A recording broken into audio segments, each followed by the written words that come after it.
আমার প্রাণপ্রিয় ভাই ব্রাদার, বন্ধুবান্ধব, আত্মীয় স্বজন সবাইকে শুভ নববর্ষের শুভেচ্ছা। আসসালামু আলাইকুম। আশা করি আপনারা সবাই ভালো আছেন।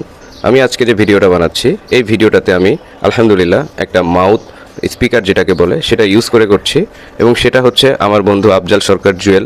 আমরা যে ভিডিও তৈরি করি সেটার জন্য সে দিয়েছে। তো সবাই আমার বন্ধু আফজাল সরকার জুয়েলের জন্য দোয়া করবেন, আমাদেরকে এরকম একটা সাপোর্ট করার জন্য। ভিডিওটিতে যে গাছটা দেখতে পাচ্ছেন, এই গাছটার মূল্যটা হয়তো বা খুবই কম, কিন্তু এই গাছটাতে অনেক ভালোবাসা, অনেক আবেগ মুহূর্ত, এই জিনিসগুলো জড়িয়ে আছে। এই জন্যই মূলত এই গাছটাকে সাথে নিয়েই আমার এই ভিডিওটা তৈরি করা। এটা ছোট একটা বোতল কেটে এর ভিতরে দেখতে পাচ্ছেন আপনারা, এর মধ্যে পাথর দিছে। দেন এই গাছটা শিকড় আলাদাভাবে নিয়ে দেন এখানে আমরা চেষ্টা করতেছি যে এই গাছটাকে একটা পরিপূর্ণতা দেওয়ার জন্য। তো সব কিছু মিলিয়ে আলহামদুলিল্লাহ ঠিকঠাক আছে। দোয়া করবেন সবাই। আসসালামু আলাইকুম।